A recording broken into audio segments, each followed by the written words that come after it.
अस्सलाम वालेकुम, good morning, सुबह बखैर। अच्छा, अब पता है क्या ये नो देखिए, हमने डिप्रेसिंग बातें मैं सोची थी नहीं करनी, लेकिन फिर सोचा कि जल्दी से करके निकाल दें। क्या मैंने ये सोचा है कि मेरा ख्याल है इतना इसको हम डिप्रेसिंग बना के नहीं पेश करेंगे। अब ये रूटीन किसी बात नहीं हो गई हमारे लिए। तो आज यानी आप कह रहे हैं हम डिप्रेशन ना करें, ऑपरेशन करें। हम मतलब ये बात करें कि यहाँ हुआ क्या है और क्या हमारा कोई टर्निंग बैक का अब कोई चांस बन रहा है। A lot of things will have to change for us to turn back. We are talking about cricket, of course. इतनी तो आप लोगों को समझ आई गई होगी। White wash किया है बांग्लादेश ने, in case you missed it. Why did you miss it? Nobody missed it. Everybody is trying to वो है ना कन्नी खा के We are just trying to I've been trying to divert my attention to other things since yesterday. मैं पुराने गाने सुन रहा हूँ, कभी कुछ कर रहा हूँ, कभी कुछ कर रहा हूँ, मतलब। And that is what I was proposing. Let's not talk about it. But you know what? Now we are talking about it, so let's talk about it. हाँ. Okay. तो जी कल बल्कि एक जुमले पर इख्तलाफ था कि पाकिस्तान क्रिकेट के ज़वाल की आखिरी हद और क्या होगी, और हम ये बात करके हम ये कह रहे थे हाँ ये कोई बातें करने वाली। गुस्से में लाल पीले हुए वालिदैन नहीं अपने औलाद को देख के कहते हैं कि अब हमें और क्या दिन देखना है, बाकी रह गया है। तो ये दिन था जो बाकी रह गया था, तो वो हमने देख लिया। तो ये ज़रूर हमें देखना है और इसके ऊपर हमने तबसरा भी करना है। तो इसका जवाब हमें कल ही मिल गया जब बांग्लादेश ने टेस्ट सीरीज 2-0 से जीत ली। पाकिस्तान को अपनी सरजमीन पर वाइट वॉश का सामना करना पड़ा। यू नो व्हाट, इसमें कोई रिडीमिंग फीचर नहीं है। इस सारी हार में हमेशा जब हम हारे हैं, नहीं जीत पाए, तो कोई रिडीमिंग ये हो गया होगा भाई वहाँ था, क्राउड नहीं अच्छा था, फलाना नहीं अच्छी थी, पिच नहीं अच्छी थी। This was all our own doing. इसमें हम किसी को ब्लेम नहीं कर सकते। हम ये कहना चाह रहे हैं कि we were pathetic. We were, as in the whole performance, the team, nothing worked out. दूसरे टेस्ट में बांग्लादेश ने पाकिस्तान को 6 विकेटों से शिकस्त दी है। कोई शक नहीं रह गया है कि पाकिस्तान क्रिकेट तबाही के गड्ढे में गिर चुकी है।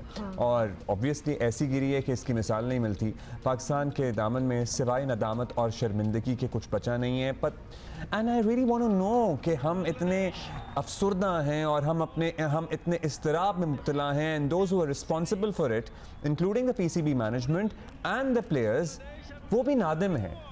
वो embarrassed. It is a very embarrassing situation. If we are heartbroken and we love cricket so much, मतलब आपकी सोशल मीडिया प्रेजेंस देख लें, आप कभी कोई कहीं पहुंचे होते हैं, आप कभी कहीं पहुंचे होते हैं, कभी आप खाने खा रहे हैं, कभी आप गाड़ियां खरीद रहे हैं, एवरीथिंग इज वो सारी चीजें everything is going on. Actually जैसे जैसे वो चीजें बढ़ी हैं और ज्यादा ऑब्वियसली हमेशा ही करते होंगे, कोई ऐसी बात नहीं है, लेकिन वो चूंकि सोशल मीडिया वगैरह की वजह से over the past couple of years वो चीजें इतनी हाईलाइट हुई हैं और उनकी परफॉर्मेंस का अगर तराजू रखा जाए तो परफॉर्मेंस इतनी कोई जीरो हुई है कि अब उन चीजों पे भी गुस्सा चढ़ा है, which they earned and it is there right, whatever they wanted to do. भाई आप जो मर्जी करो दुनिया में जो करते हैं, लेकिन बस अब तब चढ़ना शुरू हो जाती है ना फिर। हाँ, तो टीम की जी इज्तिमाई जो कलेक्टिव परफॉर्मेंस तो परेशान कुन रही है, मगर कोई एक खिलाड़ी ऐसा नहीं जिसकी इंडिविजुअल इनफरादी परफॉर्मेंस भी काबिल फख्र हो। तो दे were bad together, they were bad individually. वही मैं कह रही हूँ, सॉरी, इसमें हम क्यों जा रहे हैं, क्योंकि कोई रिडीमिंग फीचर नहीं है। कोई बॉलर, कोई बैटर नजर नहीं आया जिसकी कारकर्दगी हकीकी मानों में काबिल तारीफ रही हो।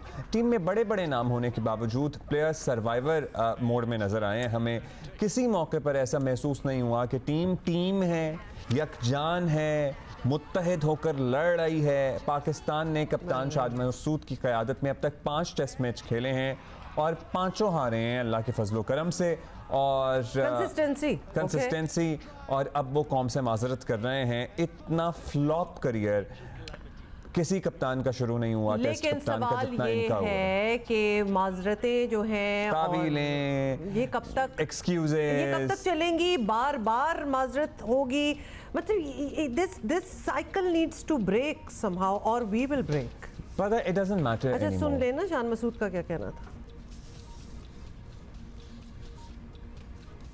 हमने काफ़ी गलतियाँ की हैं सीरीज़ में। आई थिंक एक जो रियलिटी जो सामने आई है, जो टेस्ट क्रिकेट डिमांड है इन टर्म्स ऑफ फिटनेस, चाहे वो मेंटल हो चाहे वो फिज़िकल हो, वो 4 और 5 दिन की होती है।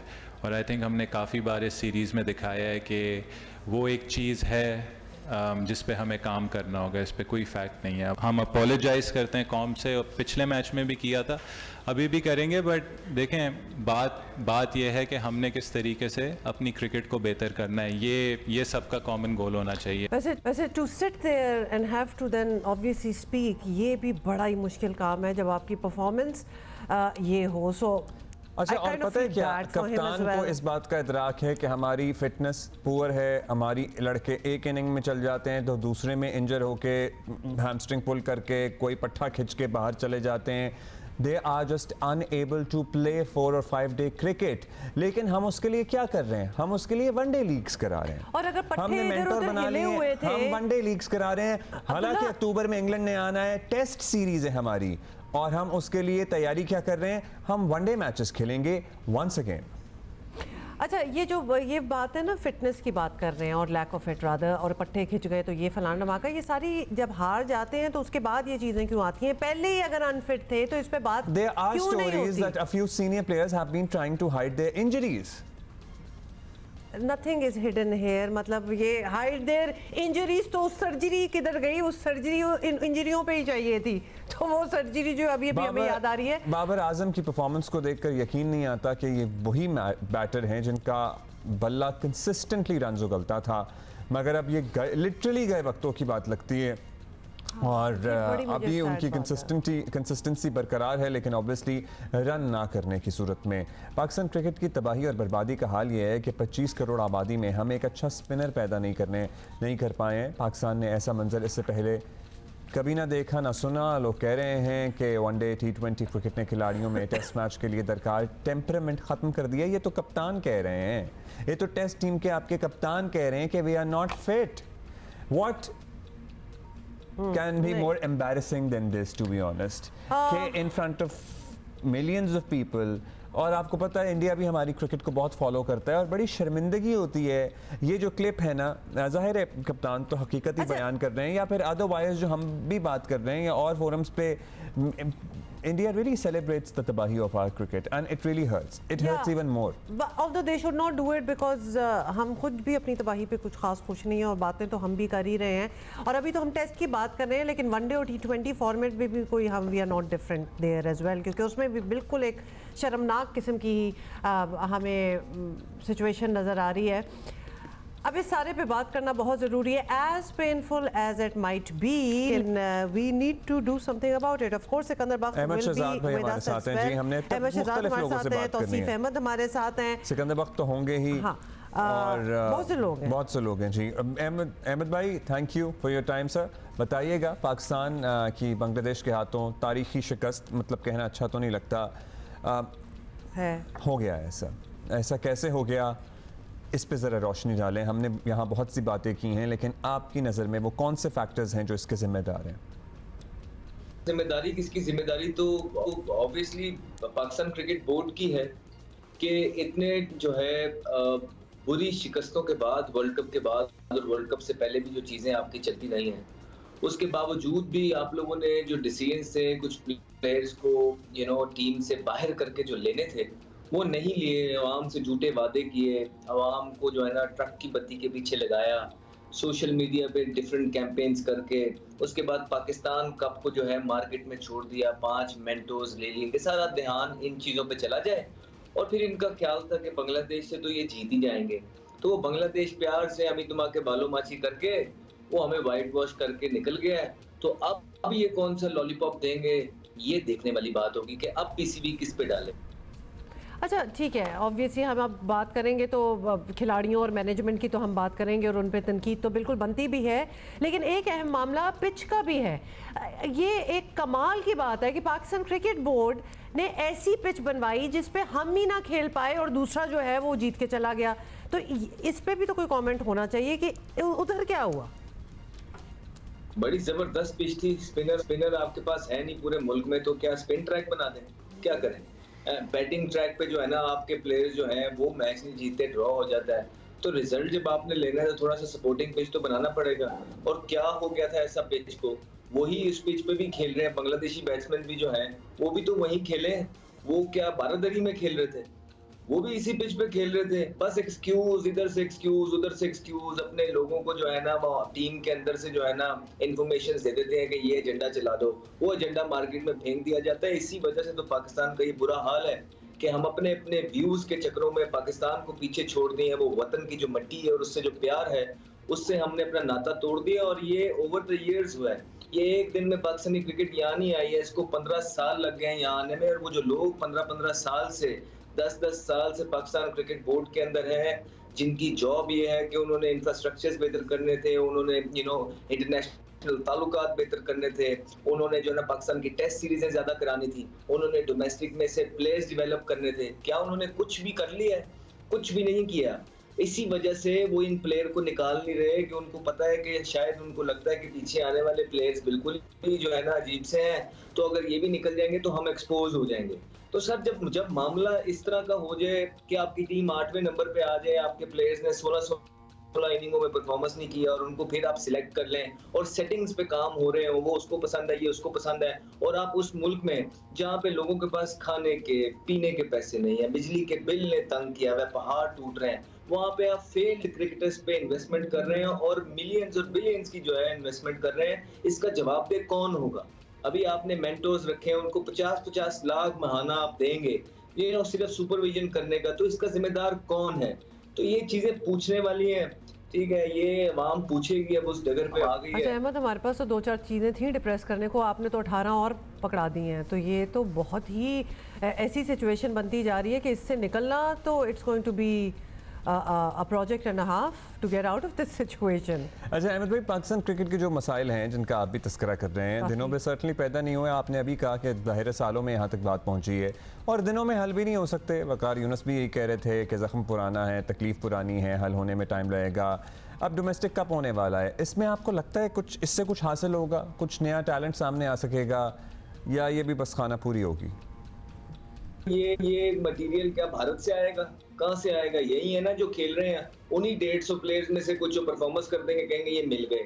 तो मसला ये होता है, हर इंसान की ये कोशिश होती है कि मैं कुछ ऐसा नया शुरू करा दूं और उसके अंदर से सिलेक्शन हो जाए और मेरी वाह वाह हो जाए। देखें जी, मैंने पाकिस्तान कप स्टार्ट कराया, उसमें से ये साहिबजादा फरहान ने फिर से परफॉर्मेंस कर दी या कामरान गुलाम ने फिर से परफॉर्मेंस कर दी, तो इनको हम ले आते हैं। तो वो लोग, इनको ये समझना होगा कि प्लेयर मशीन नहीं होता।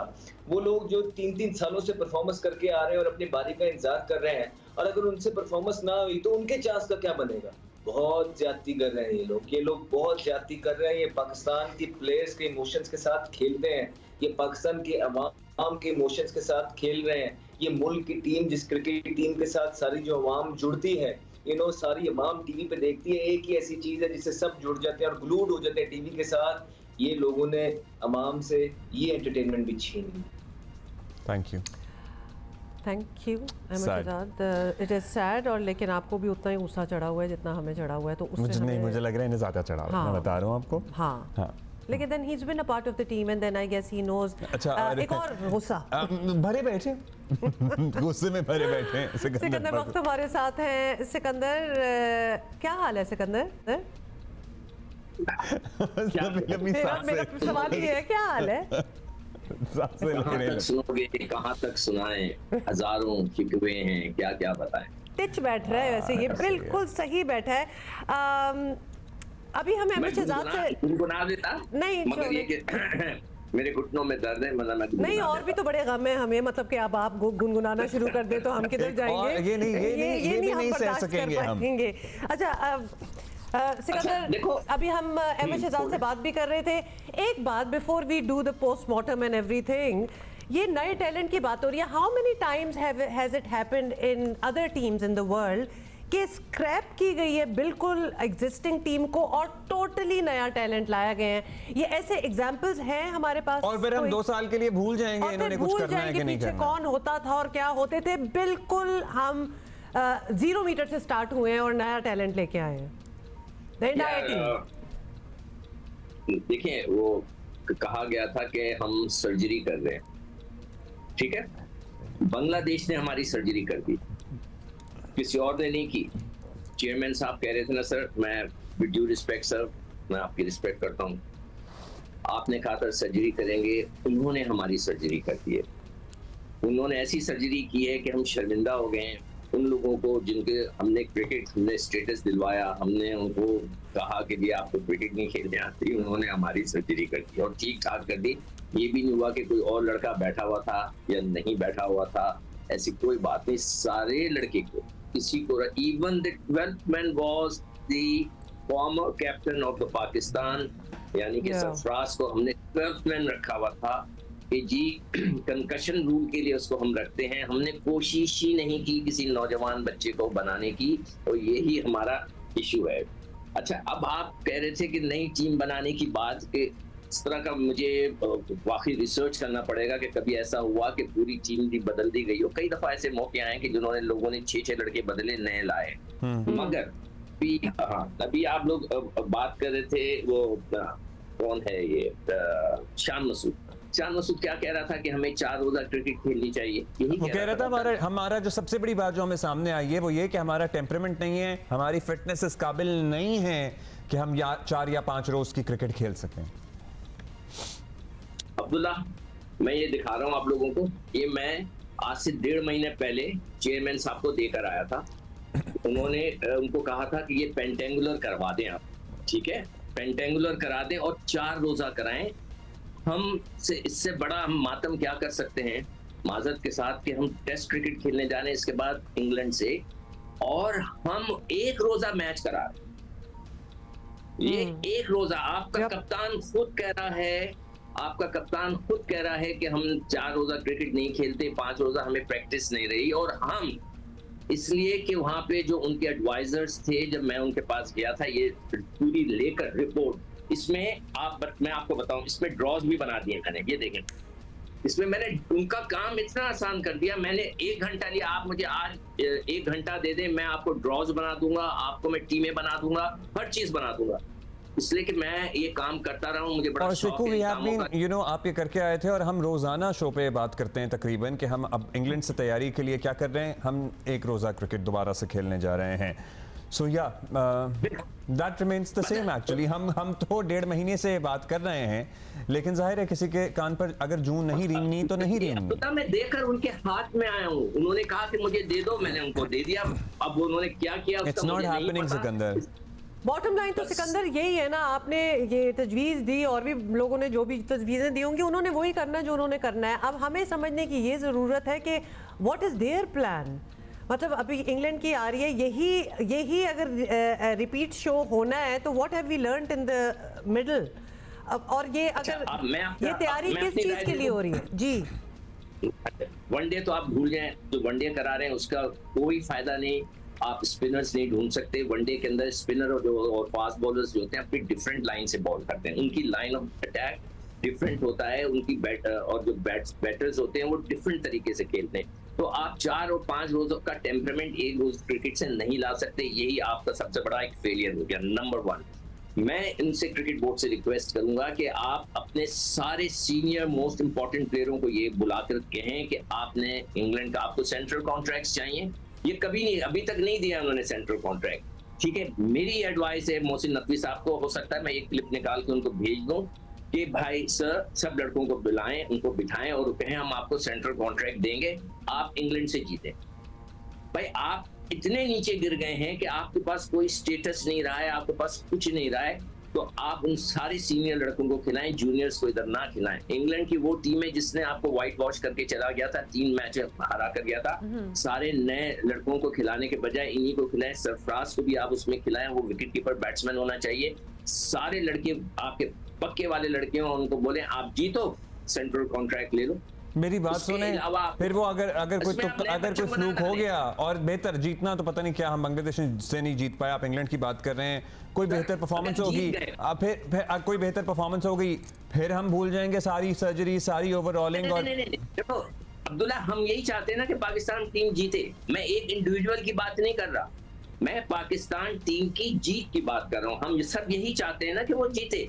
अगर वो जीत जाते हैं, मैं कहता हूँ सर आंखों से उनको पैसे। मेरी बात सुनिए सिकंदर बात, और कितने मौके आपने इसी टीम को देने, मतलब हम ये देखते चले आ रहे हैं ना, it is a repeat telecast.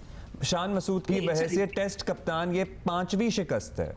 बाकियों की परफॉर्मेंस आपके सामने है, how many more chances would you give the same talent? अच्छा, और सिकंदर एक सिंपल सवाल इसका जवाब दे दें, अगर शान मसूद इस टीम के कैप्टन ना होते तो उनकी वैसे टीम में जगह बनती है? देखिए वो खेलते अच्छा है मगर एक ही तरीके से इस पूरी सीरीज में आउट हुए। अब मुझे लगता है पूरी टीम से अंदर एक ही तरीके से आउट हो रही है। वो बिल्कुल सही कह रहे हैं आप। अब मुझे नहीं लगता कि उनको ये जगह मिल सके। मैं अगर मेरी एडवाइस लेंगे, मेरी एडवाइस मोहसिन नकवी साहब, आप सरफराज को दोबारा कप्तान बनाएं, आप उनको सारे सीनियर लड़के दें और बोले जाओ लड़ो और पाकिस्तान की इज्जत को दोबारा लेके आओ। आप ये बाबर को ना बनाए कप्तान, रिजवान को ना बनाए, ये लोग सारे वो लोग हैं कि जो कि ड्रेसिंग रूम के अंदर ये जो ग्रुपिंग की हुई है, ये आप सरफराज को दोबारा कप्तान बनाए इस टेस्ट सीरीज में। आप उसको आखिर देखें, ये 37 अब उसके बाद उसको मौका नहीं मिलेगा। क्या 12th मैन बना के रखेंगे आप उसको? आपने क्यों बनाया हुआ है 12th मैन बनाया हुआ है, उसको रिजर्व विकेट कीपर बनाया हुआ है, वो बेचारा चैंपियंस ट्रॉफी जीता हुआ है, हमने कल किसी ने नहीं जीती, उसने जीता हुआ है, आपने उसको रिजर्व बनाया हुआ है। मैं तो खुद उसके ऊपर नाराज हूँ, सरफराज पे नाराज हूँ कि वो क्यों 12th मैन बनता है। ना बने, उसको कप्तान बनाए, उसको पूरी टीम दे उसकी मर्जी की, उससे बोले जाओ बेटा लड़ो। इसलिए कि उसके बाद उसके पास मौका नहीं है, 38 का हो जाएगा तो फिर क्या उसको दोबारा आप 12th मैन बना देंगे? चलिए लेट्स सी क्या होता है। मतलब हम तो यहाँ बहुत सारे बेइंतहा मशवरे पहले भी दे चुके हैं और आगे भी देते रहेंगे, हमने कहाँ बाज आना है। बहुत शुक्रिया, हमारे साथी होंगे बिकॉज हम भी गोल गोल घूम ही रहे हैं यहाँ, कभी कभार लगता है ना सुन कौन रहा है। In any case Sikandar, thank you. Tauseef Ahmed sahab हमारे साथ मौजूद हैं, बहुत शुक्रिया तौसीफ साहब। तौसीफ साहब, पाकिस्तान बांग्लादेश से टेस्ट सीरीज हारा है, हजम तो क्या ही होगा, लेकिन जिस अंदाज में हारा है और अपनी होम सीरीज हारा है, ये जरा और दुख की बात है। तो क्या ऐसी बुरी कारकर्दगी थी हमारी, मतलब थी ही, मगर क्यों थी कि हम अपने घर में ही क्लीन स्वीप हो गए बांग्लादेश के हाथों? तो देखिए, हारना कोई वो नहीं है, हारती है टीम, ऐसी कोई बात नहीं है, लेकिन जिस तरह की हमने पहले टेस्ट मैच से, और हम अगर पीछे चाहें तो वो तो बहुत ही अजीब चीजें हुई हैं, उसको हम डिस्कस ना ही करें तो अच्छा, लेकिन हारना कोई वो नहीं है। लेकिन आप इस तरह हारें और आपकी फुल टीम खेल रही हो, जिसमें डेफिनेटली आपने कुछ जगहों पे फर्स्ट टेस्ट में और फिर अभी आप लास्ट टेस्ट जो हम हारे हैं, इसमें आप 26 पे 6 उनके आउट कर देते हैं, वापस आते हैं और उसके बाद आप मैच को मतलब 165 की जो है लोअर ऑर्डर की आप मतलब रन्स करा देते हैं उसको। तो ये तो बैट हिकमत अमली मुझे नजर आती है। और पाकिस्तान, मैं नहीं समझता कि अप टू द मार्क खेला है, सबके सामने है। गलतियां, बहुत गलतियां हैं, कप्तानी की भी गलतियां हैं और कई गलतियां हैं हमारे सामने। हमारे बैट्समैन इस टाइप की पिचों को बर्दाश्त नहीं कर सकते। तौसीफ अहमद साहब, अब वैसे तो हम बहुत पहलुओं पे बात कर सकते हैं, लेकिन स्पेसिफिकली इस सीरीज़ में पाकिस्तान और बांग्लादेश के दरमियान एक बड़ा फ़र्क कप्तानी का भी नज़र आया और हमने ये देखा कि शान मसूद नजमुल हसन की तरह गेम के कंट्रोल में नज़र नहीं आए। There were so many times जबकि एक कप्तान की कमांड की ज़रूरत थी, उसके विजन की ज़रूरत थी, लेकिन हमें एक वो वीक कैप्टन नज़र आए। और ऑब्वियसली उसके बाद जो हाल हमने देखा टीम का और फिर मैचेस का, लेकिन आपने भी कुछ ऐसा नोटिस किया? जी बिल्कुल, आपने ठीक कहा है और हकीकत है कि वो वाकई नहीं आए। आपको प्रेशर कह लीजिए या क्या है, इज ए नाइस पर्सन, बहुत अच्छा लड़का है अपनी जगह, लेकिन जाहिर है कि जो काम दिया गया है उसको तो पूरी तरह, यानी कि आपने 26 पे 6 आउट होने के बाद आपने प्रेशर ही कोई नहीं डाला। और उन्होंने जो है वो सिंगल्स निकाल के जो है वो सेटल हो गए पूरे। और आपने पीछे फील्डिंग रखी हुई, फिर 6 फील्डर आपने ऑन साइड पे कर दिए। ऐसा लग रहा था कि आप पता नहीं मैच सेव करने जा रहे हैं या क्या करने जा रहे हैं। तो उस लिहाज से मैं समझता हूँ कि अप टू द मार्क नहीं हुई। बॉलिंग चेंजेस वो भी जाहिर है, जो आपके पास लिमिटेड रिसोर्सेज थे अपनी जगह, बट उसको भी आपने सही उससे नहीं इस्तेमाल किया। और सबसे मेन चीज कि आपने उनके ऊपर प्रेशर डाल के नहीं रखा, वरना देखें आप कितने कैचेस बीच में से भी निकले हैं, हाथ में से भी गिरे हैं। तो आई थिंक मेरा ख्याल है कप्तानी में जो है वो, ये आपने इस पे 6 आउट वाली जो बात किया ना, that was I think for the com also, जो क्रिकेट लवर्स पाकिस्तान में बैठे उनके लिए भी टर्निंग पॉइंट था कि इतना सुनहरी मौका जिसको प्रेशर डाल के उन्होंने नहीं रखा। और जो आप शान मसूद का वैसे ही कह रहे थे और सिकंदर बख्त भी कह रहे थे, as guys he must be a great guy and everything, लेकिन हमें इस वक्त एक सख्त किस्म का कप्तान चाहिए था वहाँ, and that did not translate. अच्छा, अभी हम ज़ाहिर है सर्जरी वगैरह की भी बहुत बात होती है, लॉन्ग टर्म प्लान की भी बहुत बात होती है, लेकिन फौरी तौर पर भी तो तौसीफ साहब कुछ फैसले लेना होंगे। इंग्लैंड की सीरीज सर पर है, आपकी नज़र में क्या तब्दीलियाँ हमें करनी चाहिए? क्या सीनियर्स की कुर्बानी देकर आगे बढ़ें, कोई नया टैलेंट बिल्कुल सामने लाएं, क्या करें? What do you suggest? देखिए वही बात आ जाएगी, ये ऑफ हमें वही है कि हम इंटरनेशनल लेवल पे हमें जो है ना वो रैंकिंग में जाना है, और फिर इंग्लैंड आपके सामने आएगी। एक आध दो चेंजेस आप कोई कर सकते हैं। फर्स्ट क्लास प्लेयर में आपके जो रन्स किए हुए हैं उनको आप देख लें, अब्दुल्ला शफीक को बिठा के किसी और को देखें, हुरैरा को खिला लें आप, और भी कई लड़के हैं उनको खिला लें आप, और खिला के देख लें उनको कि क्या पोजीशन है उनकी, और यही आप खिला सकते हैं। लेकिन आप देखना ये होगा कि आप आया इसी तरह की पिच बनाएंगे उनके लिए भी तो बड़ी मुश्किल हो जाएगी उसमें, उस लिहाज से मैं समझता हूँ। और सर्जरी की जहाँ तक आपने बात की, कौन सी सर्जरी, कहाँ की सर्जरी? आपके पास पीछे कोई बैठा हो तो आप सर्जरी कर पाएंगे। और जाहिर है जो लोग अभी फिर आ गए वो भी अप टू द मार्क नहीं है, वो भी चले हुए कारतूस हैं। मैं तो सीधा कहता हूँ कि जो बातें कर रहे हैं कि जी ठीक, मैं सीधी बात कर रहा हूँ, वकार यूनुस की बात कर रहा हूँ, तो वो कह रहे हैं जी मर्ज को जाते जाते टाइम लगेगा। ये मर्ज जो है ये आप सबका ही लाया हुआ है, 4 साल आप भी रहे, 3-4 साल आप भी रहे, तो आप लोगों की सबकी। तौसीफ अहमद साहब जबरदस्त एक बात की, एक तो सर्जरी वाली कि लगता यही है कि बांग्लादेश को सर्जन बना के सर्जरी के लिए बुलाया था, उन्होंने हमारी ठीक ठाक सर्जरी कर दी। और sorry but That's all the time we have. Thank you so much, Tauseef Ahmed sahab for being with us. अच्छा, हमने ये सोचा कि हम रो क्यों रही हैं? फिर रोना सा ही आ गया, फिर हमने रोते रोते ये सोचा कि अब हम क्रिकेट की बात नहीं करेंगे और कुछ और बात करते हैं, और फिर हमने सोचा हम यही बात करेंगे क्योंकि ताकि हमारी अभी है बड़ा और हमने निकाल दी, और अभी हमारे साथ मेहमान आ गए, मेहमान भी आ गए हैं, तो हमने कहा कि हम इसी पे बात करते रहेंगे। को छूती कौमी क्रिकेट टीम पाकिस्तानियों को अपने फेवरेट खेल से मुसलसल दूर धकेल रही है। क्रिकेट लविंग नेशन की शोहरत रखने वाली पाकिस्तानी कौम अपनी टीम की शिकस्तों का दुख उठाते उठाते थक गई है। हालिया वर्ल्ड कप में पाकिस्तान टीम टॉप 4 में भी जगह नहीं बना सकी थी। मुझे यही मैं सोच रही थी कि अभी तक हम वापस क्यों नहीं गए वर्ल्ड कप का हवाला क्यों नहीं दिया हमने। बांग्लादेश से टेस्ट सीरीज हारने ने पूरी कर दी है। टीम की मुसलसल शिकस्त ने खास तौर पर नौजवानों और आम घरेलू खवातीन शायकीन को क्रिकेट से दूर किया है, और ये जुमला अब घर घर में सुनने को मिल रहा है कि इन्होंने तो हारना ही है। कौमी टीम के खिलाड़ी लाखों की तनख्वाह लेते हैं, मगर इस पे भी किसी को कोई एतराज़ नहीं है, लेकिन एटलीस्ट कुछ परफॉर्मेंस तो दिखाएं। शिकस्तों का जख्म अब और गहरा होता जा रहा है। चंद दिन पहले वज़ीर आज़म शहबाज शरीफ ने भी क्रिकेट बेहतरी के लिए कुछ अज़्म का इजहार किया था, लेकिन बतौर पाकिस्तान क्रिकेट के पेट्रन इन चीफ उनकी जिम्मेदारी है कि कौम को एक साथ जोड़ने में मदद देने वाला ये खेल जिंदा रहना चाहिए।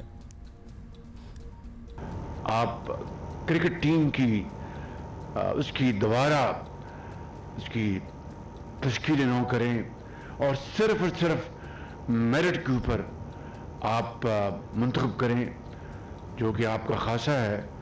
और अगर मिसाल के तौर पर वज़ीर आज़म भी आपको किसी की सिफारिश करे मेरिट के ख़िलाफ़, तो आप उसको ना माने, उसको आप पोलाइटली आप उसको डिक्लाइन करें। ये वाहिद तरीका है कि हम दोबारा खेलों के मैदान में हम क्रिकेट को, ये हॉकी है, दोबारा उसकी वो सुहानी यादें जो भूली बसरी यादें ताज़ा कर सकते हैं। चेयरमैन पीसीबी मोहसिन नकवी ने साफ कह दिया था कि क्रिकेट को फौरी ठीक करने के लिए उनके पास कोई जादू की छड़ी वगैरह नहीं है, लेकिन मगर खुद वो उन्होंने मेजर सर्जरी की बात तो ज़रूर की थी, आप लोगों को याद ही है, और उस पर भी वो अमल नहीं कर सके, सॉरी टू से, और मजबूरी भी बता दी कि कोई ऑल्टरनेट नहीं है बेसिकली। ये टीम का हाल जो है ये आज से नहीं है, पिछले 3 सालों से हम मुसलसल बुरी हालत में जा रहे हैं। मेरे पास कोई जादू की छड़ी नहीं है, लेकिन एक काम था कि मैं बस लोगों को दिखाने के लिए कर दूं, एक लॉन्ग टर्म काम था। हाँ, हार जीत होती है, बिल्कुल है, टीम की हालत ख़राब है, इसमें भी कोई शक नहीं है। उसको फिक्स करने के लिए हम चीज़ें कर रहे हैं और डेफिनेटली आपको आइंदा दिनों में नज़र आएंगी। अगर हम सर्जरी की बात करते थे या बाकी चीज़ें करते थे, वो इसलिए करते हैं कि हमें डेफिनेटली जहाँ पे हमारी प्रॉब्लम है उनको ठीक करना है, मगर उसके लिए जब पीछे मुड़ के देखते हैं तो हमारे पास लोग ही मौजूद नहीं हैं या वो डाटा मौजूद नहीं है जिसके तहत हम कहें कि अच्छा ये 4 खिलाड़ी रिप्लेस अगर करने तो ये 10 की लिस्ट है या 25 की लिस्ट है। वो बिल्कुल निज़ाम दरम बरम था। निज़ाम ही दरम बरम है, कोई लिस्ट ही नहीं है बैकअप पे। राना एहसान अफजल साहब कोऑर्डिनेटर हैं वज़ीर आज़म के, हमारे साथ मौजूद हैं। क्या उनको भी टेंशन है एज एन वज़ीर आज़म को? अब्दुल माजिद भट्टी सीनियर स्पोर्ट्स जर्नलिस्ट, वो भी हमारे साथ होंगे, उनसे भी बात करेंगे कि एक्चुअली क्या चल रहा है पीसीबी एंड टीम में इस बहुत ही क्या ऐसे कहेंगे अफसोसनाक शिकस्त, अफसोसनाक इज अ सेफ टर्म, अफसोसनाक शिकस्त के बाद किसी को कोई फिक्र है, किसी के चेहरे पर कोई नदामत, कोई शर्मिंदगी, कोई टेंशन नजर आ रही है? कोई अपनी सेल्फ अकाउंटेबिलिटी भी कर रहा है कि नहीं कर रहा है? ये भट्टी साहब से पूछेंगे, लेकिन पहले राना साहब से बिल्कुल यही सवाल आपसे हम पूछना चाहते हैं, क्योंकि हम समझना चाहते हैं कि क्या जिस गमो गुस्से में हम हैं, क्या हमारे क्रिकेट के पैट्रन इन चीफ वजीर आजम शहबाज शरीफ को भी उतना ही गुस्सा, उतना ही गम है? और क्या कोई प्लान भी है उनके दिमाग में? क्या कहते हैं, उनकी क्या सोच है, बताएं। बिस्मिल्लाहिर्रहमानिर्रहीम, बहुत शुक्रिया। देखिए, ऑब्वियसली डिसअपॉइंटमेंट तो होती है जब पाकिस्तान हारता है, लेकिन हुकूमत का काम डिसअपॉइंटमेंट से आगे है और हर एक ने अपना रोल अदा करना है। देखें, पीसीबी एक ऑटोनमस बॉडी है और हमेशा प्राइम मिनिस्टर ने यही जो है वो कहा है कि हमें मेरिट के ऊपर काम करना है, हमें जो है डिसिप्लिन के अंदर रहते हुए काम करना है और हर बंदे ने अपना जो किरदार है वो अदा करना है। जहां पीसीबी का चेयरमैन का मैनेजमेंट रोल है, वहां सिलेक्शन कमेटीज हैं, वहां आपके कोचेज हैं, वहां आपके प्लेयर्स हैं, तो हर एक ने जब अपना रोल अदा करना है तो फिर जो है वो नताइज निकलेंगे और सबको जेलन करना है एक दूसरे के साथ। तो बिल्कुल देखें, हमें मायूसी नहीं होनी चाहिए, हमें इन चीज़ों को जहां वीकनेसेस हैं उनको बेहतर करना है और बिल्कुल प्राइम मिनिस्टर की यही हदायत है। वो बहुत ज़्यादा इंटरफेरेंस में बिलीव नहीं करते क्योंकि उससे भी काम खराब होता है। जो जिसका रोल है वो अदा करे और हमें फिर जब आपने एक जिम्मेदारी किसी को दे दी है तो फिर बिल्कुल हम देखें कि वो किस तरीके से बेहतरी आहिस्ता आहिस्ता जो है वो लेके आते हैं। जो एकदम से जो चेंजेस होती हैं, अब्रप्ट चेंजेस, उससे भी नुकसान होता है जब बहुत सारे जिन चेंजेस का राना साहब तस्करा कर रहे हैं ना, हर दौर में हमने देखा है पाकिस्तान में क्रिकेट की तबाही की जो वजूहात हैं उसमें कुछ ना कुछ अलग ही कंट्रीब्यूट होता रहा है। किसी को डोमेस्टिक क्रिकेट में जान डालनी है तो कोई डिपार्टमेंट्स खत्म कर देता है, कोई कहता है कि जी क्रिकेटर मामलात संभाले, कोई कहता है कि क्रिकेट बोर्ड के मामलात एडमिनिस्ट्रेटर संभाले, क्रिकेटर्स का तो कोई लेना देना नहीं होना चाहिए। ये सारी वजूहात हैं हमारे सामने और इसमें PMLN भी एक कंट्रीब्यूटर रही है ओवर द पास्ट ईयर्स। ये इदराक है सबको? देखिए, आप बिल्कुल ठीक कह रहे हैं, कंसिस्टेंसी ऑफ पॉलिसी के साथ ही चीज़ें बेहतर होती हैं। हर चंद हफ्तों या महीनों बाद अगर आप पॉलिसी चेंज कर लें उससे नुकसान होता है। देखें, मेरे ख्याल से हमें हर जिम्मेदारियों को अगर हम डिवाइड करके देखें कि किसने क्या काम किया है तो तब हम सही जो है वो मसले में पहुंचेंगे। ओवरऑल देखें, यूँ तो PSL भी PMLN के दौर में जो है वो इंट्रोड्यूस हुई, जो लोकल डोमेस्टिक लीग है, और उससे बड़ी बेहतरी आई क्रिकेट के अंदर। लेकिन देखें, हम जो गवर्नमेंट है वो बिलीव करती है, कंसिस्टेंसी ऑफ पॉलिसी में बिलीव करती है, जिसकी जो जिम्मेदारी है वो उसको अदा करें और फिर आप वेट करें कि वो अगर आपने किसी को इंटरेस्ट की है जिम्मेदारी तो फिर आप वेट करें कि वो डिलीवर करें। इंटरेस्ट की है जिम्मेदारी से ऐसा भी कोई आप तरमीम तजवीज़ कर सकते हैं आइन में क्रिकेट बोर्ड के कि अगर 6 महीने बाद हुकूमत बदलती है तो चेयरमैन PCB 6 महीने बाद बदल जाता है, अगर हुकूमत 2 महीने बाद बदलती है तो चेयरमैन PCB 2 महीने बाद बदलेगा, अगर हुकूमत 5 साल बाद बदलेगी तो चेयरमैन PCB 5 साल बाद बदलेगा। चेयरमैन PCB बदलेगा विद एवरी चेंजिंग गवर्नमेंट। और फिर लॉन्ग टर्म प्लान बनाने की तो कोई जरूरत ही नहीं है, क्योंकि जब वो कोई बदलता है तो फिर वो प्लानिंग भी सारी बदल जाती है साथ। मेरे ख्याल से आपने राइटली पॉइंट आउट किया है, जो चेयरमैन PCB हैं या कोई भी, अगर कोई कोच भी है, अब आप देखें कोचेस भी 5, 6, 7 जो है वो पिछले कुछ सालों के अंदर तब्दील हुए। जाहिर है नया चेयरमैन आता है, नई टीम लाता है ना। बिल्कुल, आई एग्री। सो ये आप ठीक कह रहे हैं कि इतनी जल्दी तब्दीली नहीं होनी चाहिए, उससे नुकसान होता है, उससे फायदा नहीं होता। तो इसको देखा जा सकता है कि किस तरह आप कंसिस्टेंसी लेके आ सकते हैं टेन्योर की, और उसको बिल्कुल आप ठीक कह रहे हैं, मैं एग्री करता हूँ। भट्टी साहब भी हमारे साथ हैं। भट्टी साहब, आपसे भी this should be a good starting point कि अगर कोई प्लानिंग हो गई है, कोई लॉन्ग टर्म प्लानिंग हो गई है, लेट्स से 3, 4, 5 साल की, तो उसको उसी तरह रहना चाहिए डिस्पाइट एनीथिंग एल्स। कोई भी पॉलिटिकल चेंजेस हो रहे हो मुल्क में, what ever it is, cricket should be a very independent body और उसको अपनी प्लानिंग के साथ ही चलना चाहिए। शायद इससे कुछ बेहतरी आ सके इन फ्यूचर। भट्टी साहब। जी हाँ, बिल्कुल हुमा, आप सही कह रही हैं कि इंडिपेंडेंट बॉडी है और राणा साहब जिस तरह फरमा रहे हैं कि Pakistan cricket board autonomous body है, ये भी ठीक है।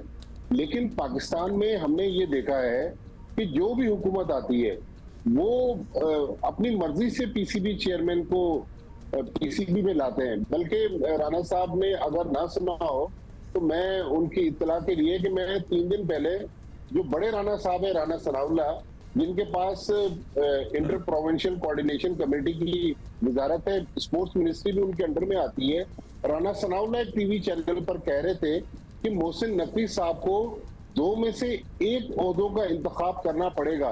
ये मैंने उनकी आवाज में ये क्लिप सुना है एक हमारे नेशनल टीवी चैनल पे।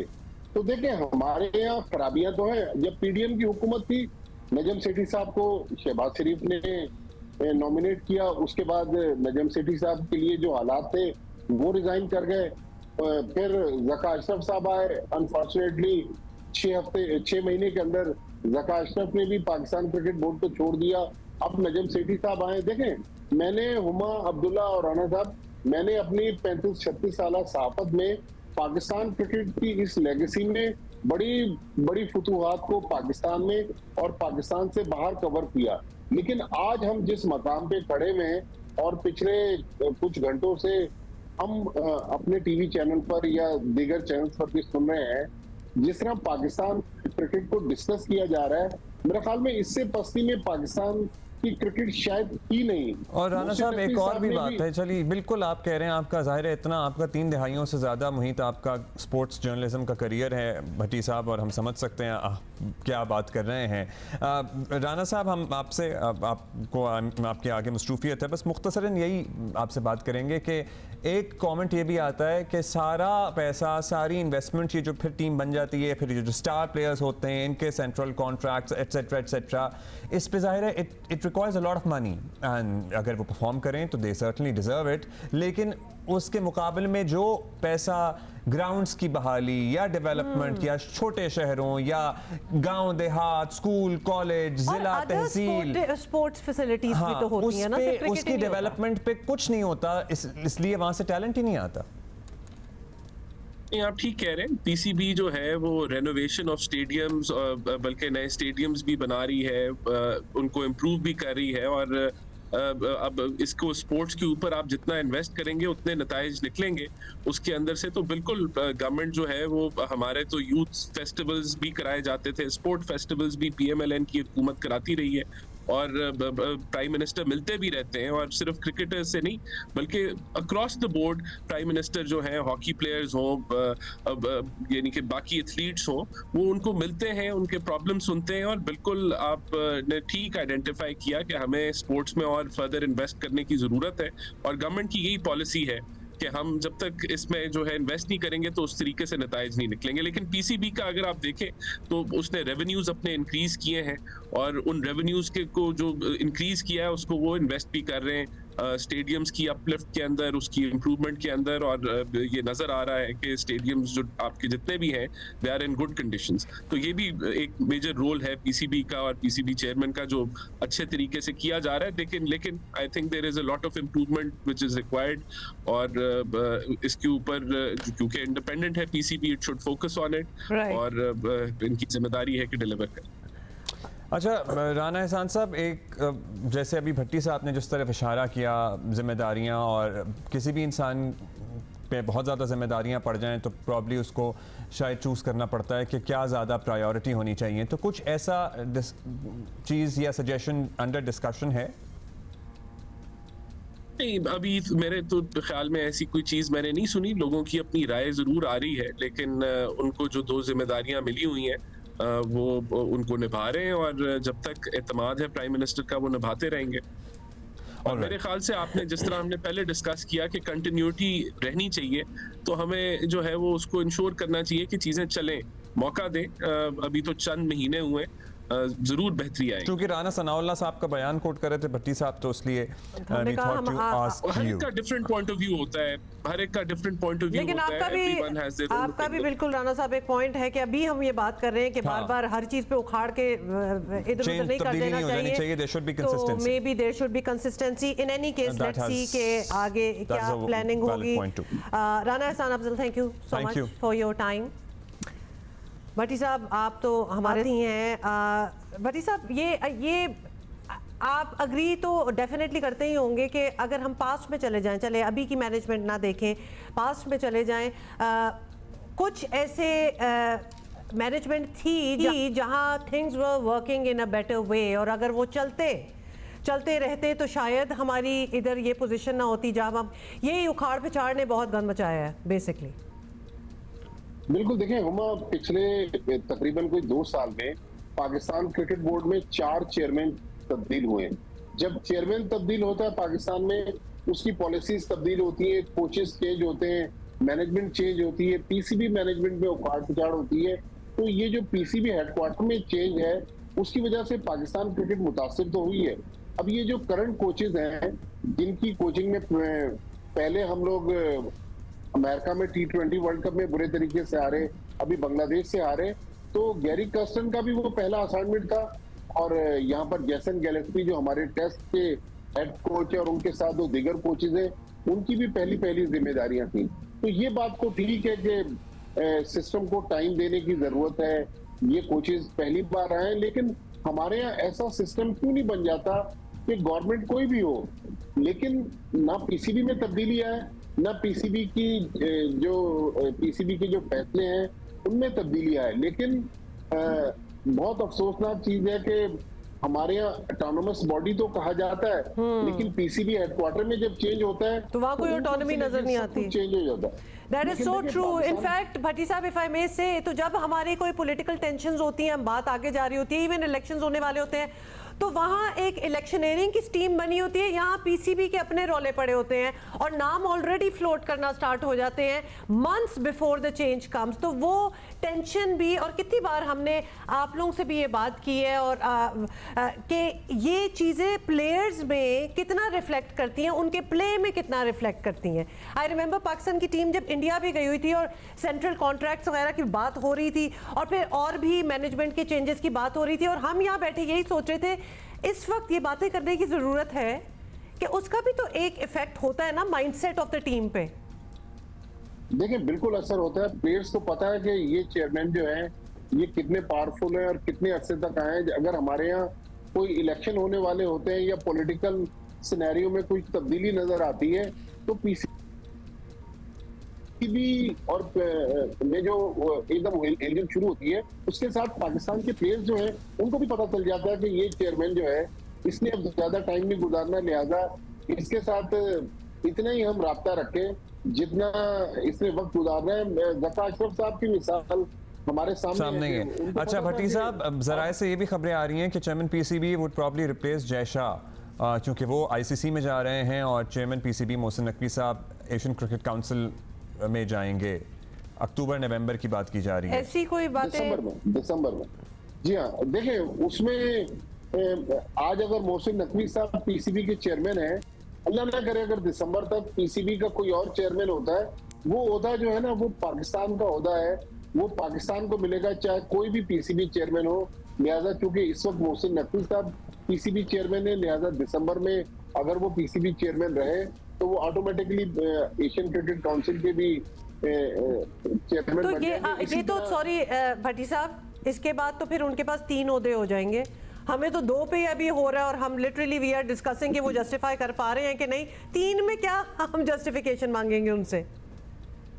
देखिए, एशियन क्रिकेट काउंसिल का ओहदा जो है वो उसमें डिसीजन मेकिंग तो होती है, लेकिन सेरेमोनियल पोस्ट होती है, उसमें बहुत ज्यादा जिम्मेदारियां नहीं होती, करने नहीं होते, जिम्मेदारियां बहुत ज्यादा नहीं होती। लिहाजा उनको फोकस यही करना है जो 2 ओहदे हैं, एक तो उनके साथ इंसाफ करें, और अगर वो समझते हैं कि इंसाफ नहीं कर पा रहे तो एटलीस्ट एक ओहदे को खैरबाद कह दें देखिए अभी आप जो थोड़ी देर पहले आपने सवाल किया ना, मोहसिन नकवी साहब जब फरवरी में इलेक्शन हुए उससे चंद दिन पहले पीसीबी के चेयरमैन बने, तो उससे हमें लगता तो है कि वो टाइमिंग जो थी वो टाइमिंग ऐसी नहीं थी कि उनको भी पता था कि इलेक्शन गालिबन 19 फरवरी को होने वाले थे, कि इलेक्शन के साथ साथ पीसीबी में भी चेंज आएगी, लिहाजा पहले ही इलेक्शन करवाकर मोहसिन नकवी साहब 3 साल के लिए पीसीबी चेयरमैन बन गए।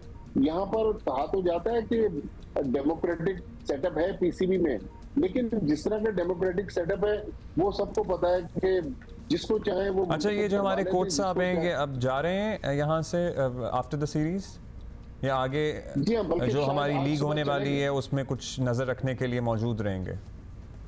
नहीं अब्दुल्ला, क्योंकि पाकिस्तान की जो अगली टेस्ट सीरीज है अगेंस्ट इंग्लैंड अक्टूबर में, वो 5 वीक है, तो जैसन गिलेस्पी तो शायद आज सुबह की फ्लाइट से चले गए होंगे ऑस्ट्रेलिया, लेकिन गैरी कर्स्टन जो पाकिस्तान के व्हाइट बॉल कोच हैं, वो जो फैसलाबाद में चैंपियंस कप हो रहा है उसके मैचेस देखने के लिए पाकिस्तान आ रहे हैं। बल्कि जो फिटनेस टेस्ट जिसकी हम बार बार बात करते रहे, ठीक, वो फिटनेस टेस्ट भी अब चैंपियंस कप से पहले पीसीबी ने करवाने का फैसला किया। बहुत शुक्रिया आपका भट्टी साहब, thank you for telling us that.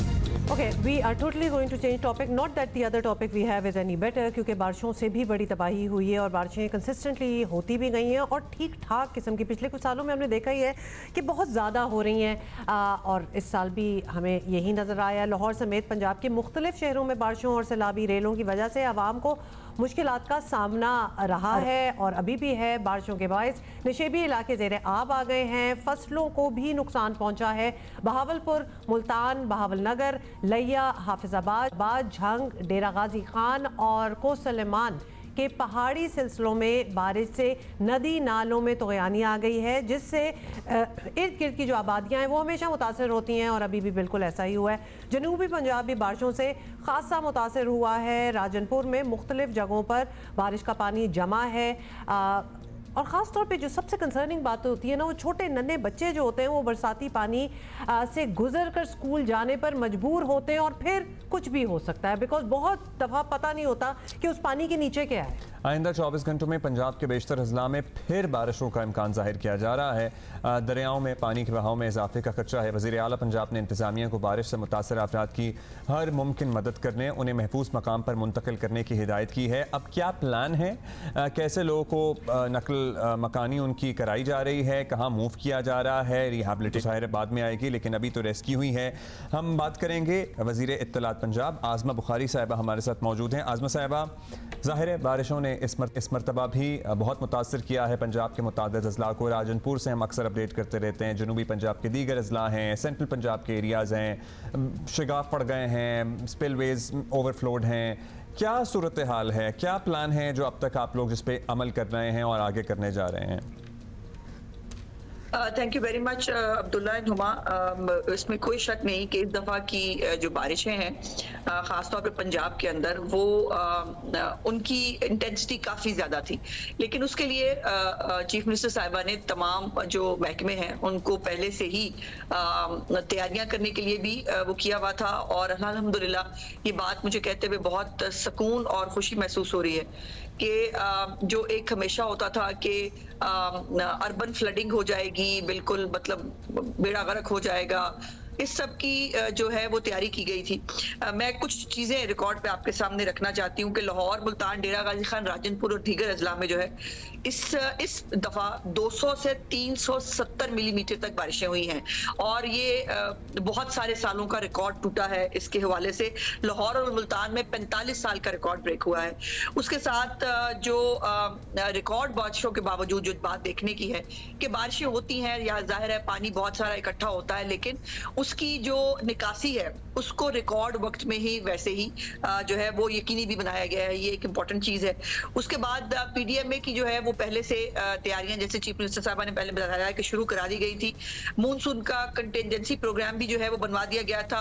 नदी नालों की स्पेशल डिसिल्टिंग हमने टाइमली कर दी थी और मॉक एक्सरसाइजेस कराई गई थी। वेयर हाउस में मौजूदा स्टॉक जो है वो सीएम ने खुद चेक किया था और बार बार डिसिल्टिंग की गई बड़े शहरों के अंदर, ताकि जो अर्बन फ्लडिंग का एक खदशा है वो ना हो सके। दरियाओं में यकीनन सैलाबी सूरत हाल देखने में आई है। डेरा गाजी खान और राजनपुर के जो है वो इस साल इंतहाई ऊंचे दर्जे का सैलाब जो है उसके रेले गुजरे हैं। डेरा गाजी खान, राजनपुर, लिया और मियां वाली के जो अजला है वो उससे मुतासर भी हुए थे।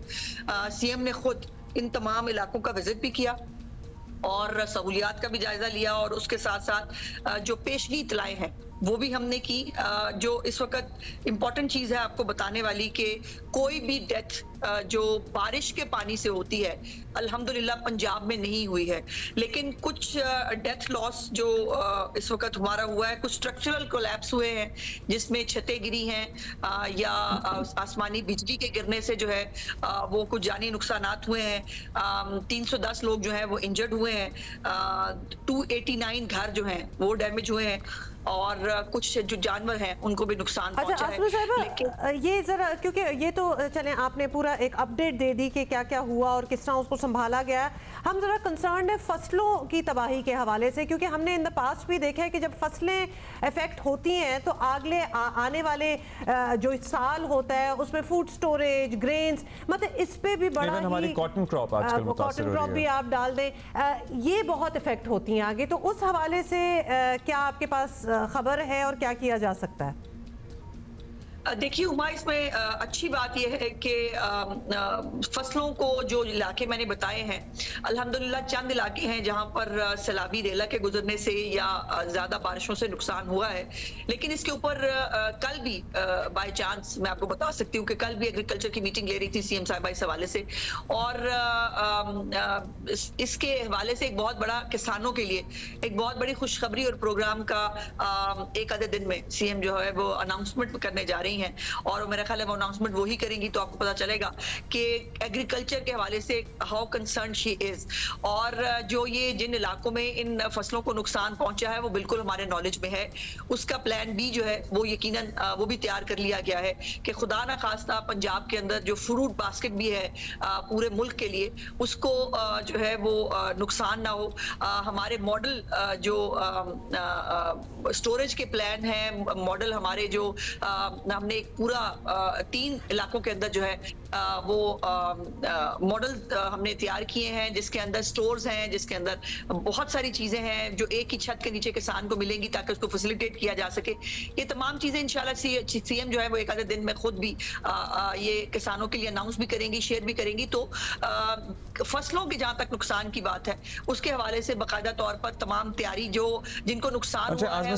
अब सैलाब आता है ना तो फिर बीमारियां आती हैं साथ में, गैस्ट्रो आता है, पेट के अमराज होते हैं, मच्छरों की वजह से मलेरिया होता है, मच्छरों से इलाके भर जाते हैं। उसकी कोई प्लानिंग है आपकी हेल्थ डिपार्टमेंट के साथ, क्यों ताकि वबाई अमराज जो फैलते हैं फिर पानी जहाँ खड़ा होता है जिन इलाकों में, या पानी क्या कीचड़ भी चंद दिन रह जाए, वो बहुत प्रॉब्लमैटिक हो सकता है। जी बिल्कुल, और जैसे मैंने कहा कि सीएम साहिबा ने जब पीडीएमए का ये बारिशों के स्पेल से पहले ही उन्होंने वहां का विजिट भी किया था, पूरा उस वक्त कंटिजेंसी प्लान उसके अंदर बना दिया गया था कि खुदा ना खास्ता हमारा रिस्पांस टाइम क्या होगा, यहाँ से शुरू किया था उन्होंने। और उसके बाद कितने जो है वो अरसे में पानी जो है वो क्लियर होना चाहिए, उसके बाद अगर पानी जो है कहीं सैलाबी रेला आता है तो क्या होगा। ये इन इलाकों के अंदर हेल्थ की जो हमारा पूरा डिपार्टमेंट है वो विजिलेंटली काम कर रहा है। ये तमाम चीजों के बावजूद मुझे कहते हुए बहुत खुशी है, अल्लाह पाक का बहुत करम है कि अभी भी डेंगू जो है पंजाब के अंदर, सिंध के अंदर, कल मैं फिगर्स देख रही थी बहुत ज्यादा थे, और पंजाब के अंदर डेंगू जो है वो बहुत बहुत अल्हम्दुलिल्लाह अंडर कंट्रोल है। उसकी भी पूरी तैयारी जो है वो की जा चुकी थी। जहां पर पानी जो है बहुत ज्यादा जगहों पर पानी खड़ा हुआ नहीं है अभी भी ये मैं बताना चाहती हूँ आपको, और साथ साथ पानी के ड्रेनेज, वहां पर स्प्रे, वहां पर लोगों को दोबारा रिहेबिलिटेट करने का तमाम काम जो है वो इस वक्त किया जा रहा है। सो अल्हम्दुलिल्लाह कोई इमरजेंसी वाली सूरत हाल या खुदा न खास्ता कोई वरीसम बात जो है वो इस वक्त नहीं है। अच्छा, ये IMF के हवाले से जो खबरें चल रही हैं कि बिजली पे सब्सिडी का जो ऐलान किया गया है पंजाब गवर्नमेंट की तरफ से, उस पे उन्हें एतराज़ है, प्रॉब्ली वो डिसकंटिन्यू करना पड़े। आपने कल भी बताया था कि आपको अभी तक ऑफिशियल ज़राए से नहीं कुछ बताया गया, लेकिन no contact has been established by IMF, और IMF से तो नहीं लेकिन वफाकी हुकूमत की तरफ से कि भाई आप इस पे मीटिंग करें, नज़रसानी करें, इस पे हम बात करना चाहते हैं। देखिए अब्दुल्ला, बहुत ये एक सेंसिटिव चीज है, इसके ऊपर बहुत लंबी चौड़ी बात तो नहीं करना चाहूंगी, लेकिन ये बात क्लियर है। अब ये जो जराए से ये खबर चली, अल्लाह जाने ये कितनी पुरानी खबर है, अगर उनके पास कोई खबर इस तरह की थी भी, क्योंकि इसको ऑफिशियली अभी तक पंजाब हुकूमत के साथ कोई भी कम्युनिकेशन नहीं की गई है, ना हमें कुछ कहा गया है इस बारे में। और फिर ये है कि ये टारगेटेड सब्सिडी है, टारगेटेड सब्सिडी के ऊपर तो IMF को इतराज नहीं होता। और फिर दूसरा, खुदा न खास्ता अगर कोई एतराज उनका हो भी तो उनसे बात की जा सकती है, उनको बताया जा सकता है, उनसे निगोशिएट किया जा सकता है। इस वक्त पंजाब के लोग, IMF के प्रोग्राम यकीनन टफ होता है, और इमरान खान की हुकूमत को जब से उसने डिच किया था IMF को, उसके बाद से ज्यादा सख्ती के साथ पाकिस्तान के साथ निगोशिएट करते रहे हैं। इन तमाम चीजों का एहसास है, लेकिन उसके साथ साथ आम आदमी को तकलीफ में भी नहीं छोड़ा जा सकता। मियां नवाज शरीफ साहब का बहुत बड़ा कंसर्न था, जिसको CM साहिबा ने इम्प्लीमेंट किया, और ये टारगेटेड सब्सिडी है छोटे सार्फिन के लिए जो 500 यूनिट तक बिजली इस्तेमाल करते हैं। और इसके ऊपर जो है वो अभी तक हमें कोई कम्युनिकेशन नहीं है ऑफिशियली कि कोई मना किया है, ये जो इस तरह की खबरें चल रही हैं। और अगर कोई बात हो भी तो जाहिर है उस पर बात की जा सकती है, उनसे देखेंगे कि ये क्या होता है। लेकिन ये 2 महीने के लिए ये आर्जी रिलीफ था जो CM साहिबा ने अनाउंस किया था, और जो दिया जा रहा है इस वक्त। पंजाब के लोगों से पूछे तो सही कि लोग कितने खुश हैं, और यहाँ ये आलम है कि हमारे मुखालिफिन जो है उनको अपनी सियासत की पड़ गई है इस रिलीफ के ऊपर। तो इससे आप अंदाजा लगा सकते हैं कि ये रिलीफ कितना आम आदमी के लिए जो है वो प्रोडक्टिव है। एक मिनट, एक लाइन। इसके बाद जो दूसरी बात जो हमारे सियासी मुखालिफिन को शायद पता नहीं होती, मुझे बार बार बतानी पड़ती है कि ये जो है इसके बाद अब कुछ दिनों में चीफ मिनिस्टर साहिबा सोलर प्रोग्राम जो है बाकायदा तौर पर उसको इनॉग्रेट करने जा रही हैं। और बाय द वे CM के प्रोग्राम होते हैं जो बाकी सूबे कॉपी करते हैं, आधा अधूरा जो है वो प्रोग्राम सिर्फ अनाउंस कर देते हैं। मेरी चीफ मिनिस्टर जो है वो इम्प्लीमेंट करती हैं, वो उसको शुरू करती हैं। तो सोलर प्रोग्राम जो है पंजाब के लोगों के लिए वो भी बहुत जल्द जो है वो शुरू होने जा रहा है। साइमल्टेनियसली चलेंगे तो सितंबर तक के लिए सब्सिडी, और उसमें क्या यूनिट की उसमें भी होगी कि 500 यूनिट वाले इस प्रोग्राम को लेने के अहल होंगे, उसको किस तरह आइडेंटिफाई करेंगे आप लोग? मतलब उससे फायदा कौन उठा पाएगा सोलर वाले से? जी ऐसे ही है, ये 1 से जो 200 यूनिट के सार्फिन है, जो बहुत ज्यादा जो हमारे ऐसे लोग हैं जिनको रिलीफ की जरूरत है, उनको तो फ्री ऑफ कॉस्ट मिलेगा जी सोलर, उनके लिए कोई वो नहीं है। लेकिन जो उसके बाद 200 से 500 यूनिट के लोग हैं, उनकी जो है वो सोलर उनको इंस्टॉलमेंट से मिलेंगे, लेकिन उसकी डाउन पेमेंट जो है वो 90% पंजाब हुकूमत करेगी, और 10% उनको सिर्फ खुद देनी होगी, और बहुत छोटी सी उनकी किस्त होगी 4-5 हज़ार रुपए के करीब। तो ये आप किसी के इश्तराक से कर रहे हैं? जैसे आपने बिजली पे सब्सिडी दी तो आपका ये कहना था कि तरक्याती फंड में से हमने कटौती की है और वो इसमें सर्व कर रहे हैं। ये सोलर के लिए जाहिर है it's a lot of money, इतनी सबसे बड़ी ज्यादा आबादी वाला सूबा है पंजाब, सो कैसे मैनेज करेंगे? जी इसको मैनेज कर लिया गया है। मैंने अब्दुल्ला ये नवाज शरीफ की पंजाब हुकूमत का प्लस पॉइंट ये है कि वो तमाम तर तैयारी के बाद जो है वो प्रोग्राम अनाउंस करते हैं। ये नहीं करते कि पहले अनाउंस कर दें उसके बाद देखेंगे कि पैसे कहाँ से आएंगे, ऐसा नहीं होता। और इसके लिए पूरी फंडिंग जो है वो अरेंज कर ली गई है। ये जो सोलर प्रोग्राम है, ये जो पहले बिजली का रिलीफ है, इस पर पंजाब हुकूमत ने अपने वसाइल से जो है ये तमाम रिलीफ दिया है। इसके अंदर किसी भी हुकूमत का, वफाकी हुकूमत हो या किसी का भी कोई इसके अंदर इनपुट नहीं है। ये तमाम तर रिलीफ पंजाब के लोगों को मरियम नवाज शरीफ साहिबा की हुकूमत जो है वो अपने रिसोर्सेज से दे रही है। हम इसके ऐलान का फॉर्मली इंतज़ार करेंगे, बिकॉज हम बड़े क्यूरियस हैं टू नो कि ये फंड्स कहाँ से जनरेट हुए होंगे, बिकॉज हमेशा डर ये होता है कि कहीं और से कटेंगे तो इधर आएंगे। हाँ, so वो उसकी तफसील जो है we would really like to know. लेकिन आप कह रही हैं कि बिल्कुल इसके ऊपर परेशान नहीं हो, कोई लंबी चौड़ी कटौती जो है वो आवाम के मंसूबों में नहीं होगी। कटौतियां होंगी तो वो हमारे अपने रिसोर्सेज से, हमारे अपने खर्चों से, हमारी अपनी चीजों से बचत करके जो है वो होगी। इस पे अवामी मंसूबे जो हैं उनको कोई बिल्कुल नुकसान नहीं पहुंचेगा, रेस्ट एश्योर्ड। अच्छा, एक सवाल आपसे और भी करना है। I happen to be in Lahore over the weekend for a day, और लाहौर में अभी तो चलें धुंध उस तरह से नहीं आई है, लेकिन फ़ज़ा में आलूदगी का एहसास इवन इन समर्स भी होता है, बिकॉज वो जो वो जो स्मोक है वो स्मॉग नहीं बना अब तक, वो जल्दी बन जाएगा। उसकी तैयारी आप लोगों ने पहले भी शुरू कर रखी है और ज़ाहिर है आई एम श्योर अभी भी कर रहे होंगे। तो the situation is not good in Lahore air quality index wise. देखो अब्दुल्ला, ये जो एयर क्वालिटी है ना, इसमें बहुत सारे फैक्टर्स इन्वॉल्व होते हैं। हमारी सराउंडिंग्स है, जो इंडिया से जो एक स्मोक का आपको पता है, उनके वहाँ पर वो जलाना जो है वो अपनी जो डेड बॉडीज हैं उनको भी और बाकी चीज़ों को भी वहाँ से भी ज़ाहिर इफेक्ट होता है। लेकिन पहली हुकूमत है मरीम नवाज शरीफ साहिबा की जिसके अंदर माहौलियात को इतनी इंपॉर्टेंस दी गई है कि सीनियर मिनिस्टर जो है हमारी, वो तमाम काम काजों को छोड़कर उनके पास डिपार्टमेंट जो है इस वक्त वो माहौलियात का है, उसके ऊपर उन्होंने बहुत काम किया है। हमारी जो फसलें जो है जलाने के ऊपर बाकायदा लोगों को अरेस्ट किया गया, ये कभी नहीं होता। भट्टों के ऊपर खुद जो है वो जाकर जहां से ऐसी मिशन हो रही है जो ठीक नहीं है, ये जो क्वालिटी को खराब कर सकती है, वो इवन अब जो सेफ सिटी है उसको इस्तेमाल किया जा रहा है। ऐसी गाड़ियां जो धुआं छोड़ती हैं, जो नुकसानदेह है हमारी एयर क्वालिटी के लिए, सो बहुत कुछ किया जा रहा है।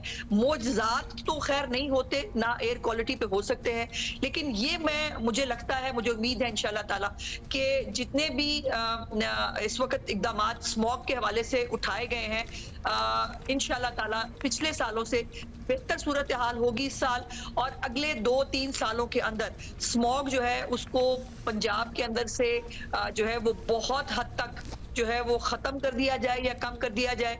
ये चीफ मिनिस्टर साहिबा की जो है वो तरजीहात और हम इसलिए इस महीने में आपसे सवाल कर रहे हैं बिकॉज अब सर्दी शुरू होने वाली है, कुछ ही देर रह गई है कि ये सिलसिला भी शुरू हो जाएगा। बहुत शुक्रिया साहिबा, thank you for being with us. अच्छा जी, ये सारे प्लान हैं, बहुत सी चीज़ें हैं। हम पहले इसलिए भी पूछ लेते हैं ताकि फिर हम भी we can keep an eye on it as well, और जब हमारी दोबारा इनसे बात होगी, जब अनाउंसमेंट्स हो चुकी होंगी, we want to know exactly what the details of these plans are.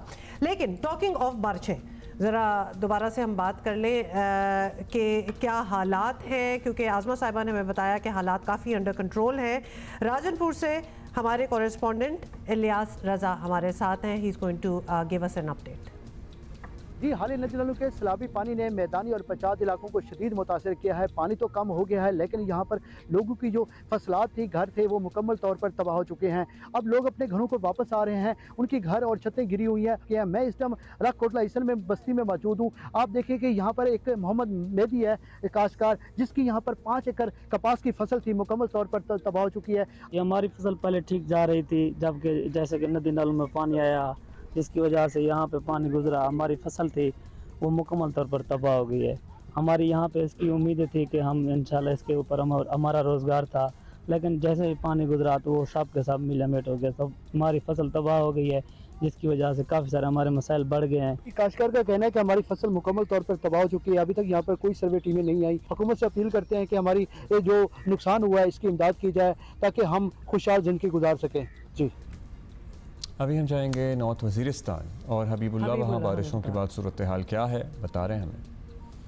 जी बिल्कुल, मीरान शाह, मीरली, रज़मक और दत्ताखेल के इलाकों में कई हल्की तो कई मूसलाधार बारिश हुई है। अभी भी हल्की बूंदाबांदी जारी है। बारिश की वजह से मौसम भी काफ़ी खुशगवार हो गया है, ठंडी ठंडी हवाएं चल रही है। दत्ताखेल के इलाकों में होने वाली मूसलाधार बारिश की वजह से दरिया टोची में पानी का बहाव बढ़ गया है। कई जगहों पर फसलें भी ज़ेर आब आ गई हैं। दूसरी जानिब वादी रज़मक में बारिश की वजह से डंगीन और परियाट के इलाकों में लैंड स्लाइडिंग हो गई है, जिसकी वजह से शहरियों की आमदरफ्त भी मुतासिर है।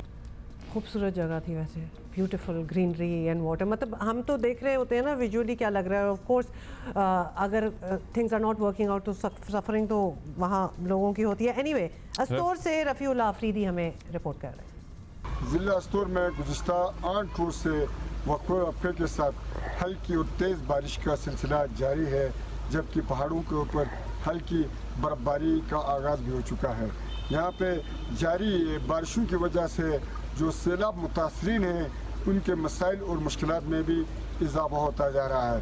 ख़ासकर जो है एक अरसे से खेमों में वहाँ पे रिहाइश पजीर हैं, जिनमें गाँव कुशनत है, बिलमे एरिया है, साथ में पर्शियन के जो मुश्क एरिया है, रामखा एरिया है, वहाँ पे जो सैलाब ने तबाही मचाई हुई थी, सैलाब मुतासरीन अभी भी वफाकी और सूबाई हुकूमत के इमदाद के मुंतज़िर हैं।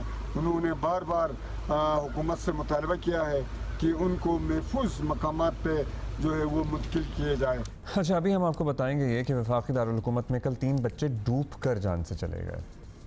अफसोसनाक वाक़या है, थाना तरनौल की हदूद में पेश आया। रेस्क्यू हुकाम बताते हैं कि नकासी आब ना होने के बायस इलाके में बारिश का पानी निकलता ही नहीं है। भाई फिसल कर पानी में डूबने लगा तो बचाने के लिए 2 बहनों ने छलांग लगा दी, मगर वो भी डूब गईं।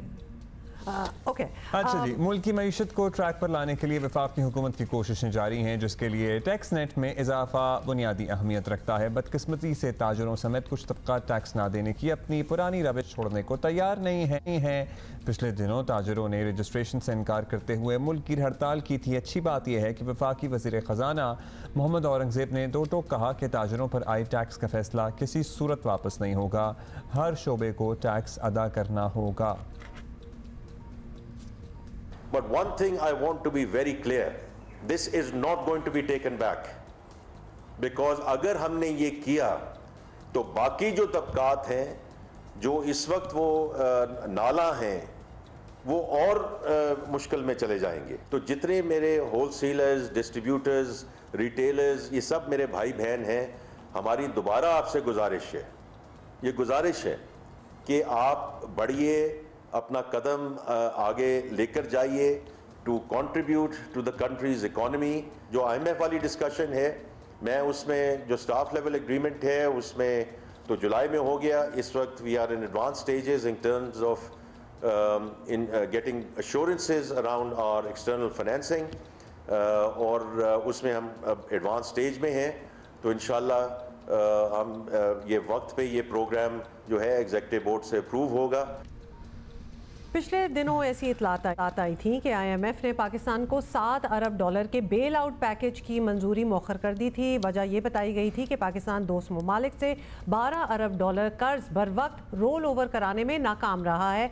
IMF का पैकेज मिलने में अब एक और रुकावट आ गई है और IMF ने बिजली के 2 माह के बिलों में रिलीफ की मुखालफत कर दी है। वजारत ख़जाना ने खत लिखकर सूबाई हुकूमतों को बिजली बिलों पर सब्सिडी देने से रोक दिया है। हाउएवर तर्जुमान पंजाब हुकूमत का कहना है कि IMF के एतराज़ की इतला अभी तक नहीं पहुंची। वज़ीर आज़म शहबाज शरीफ को यकीन है कि पाकिस्तान IMF की शराइत पूरी करेगा।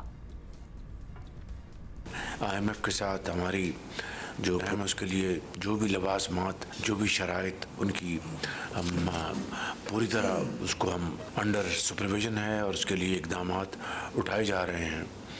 तो इंशाअल्लाह उम्मीद है कि वक्त पर वो सारी कंडीशनैलिटीज़ हमने जो IMF की रिक्वायरमेंट्स हैं वो पूरी हो जाएंगी और बोर्ड में ये हमारा केस जाएगा, अप्रूवल होगी तो इंशाअल्लाह फिर ये एक नया सफ़र शुरू होगा। मगर हमें ये बात जहन में रख लेनी चाहिए कि ये पाकिस्तान की तारीख़ का आखिरी प्रोग्राम होना चाहिए IMF के साथ, और मुल्क अपने पाँव पे खड़ा होकर ख़ुद दौड़ेगा, ख़ुद भागेगा। चलिए जी, हुकूमत पंजाब बिजली के बिलों में 2 माह के लिए रिलीफ को अपना बड़ा सियासी कारनामा बता रही है, लेकिन IMF की मुखालफत ने पंजाब हुकूमत को ही नहीं खुद वफाकी हुकूमत को भी नए इम्तिहान में डाल दिया। आज़म बुखारी साहिबा से हमने अभी इस सिलसिले में बात की है। उनका ये कहना है कि ऐसी कोई चीज़ पंजाब हुकूमत को कम्युनिकेट नहीं की गई है और अगर की जाएगी तो फिर हम उस पर बात कर लेंगे। सो लेट्स सी के कम्युनिकेशन होती है या नहीं है। सीनियर सहाफ़ी शहबाज राना हमारे साथ हैं, उनसे भी ज़रा डिटेल इसी हवाले से लेते हैं। शहबाज राना, इस पर तो हम बहुत दफ़ा ऑब्वियसली बात कर चुके हैं कि IMF प्रोग्राम पाकिस्तान की माशी बका के लिए कितना अहम है, और यही बात दोहराते हुए वज़ीर ख़जाना ने बहुत दो टोक अल्फाज में ताजरों को भी पैगाम दे दिया कि टैक्स वापस नहीं होंगे, अब तो ये होना ही है। तो ये बता दें कि डॉक्यूमेंटेशन का अमल भी उनका कहना था कि नहीं रुकेगा। आपको लगता है कि हुकूमत इस बार वाकई सीरियस है और कोई बैकफुट पे नहीं आने वाली? IMF का जो प्रोग्राम है वो पाकिस्तान की बका के लिए बहुत ज़रूरी है। ये भी कोई हतमी स्टेटमेंट नहीं है। हमने देखा कि जो पिछला IMF का प्रोग्राम था $3 अरब का, उसमें अमूमी तौर पर यह कहा जाता है कि जब IMF का प्रोग्राम होता है तो दुनिया आपको कर्ज देना शुरू कर देती है। ऐसा पिछली दफ़ा नहीं हुआ।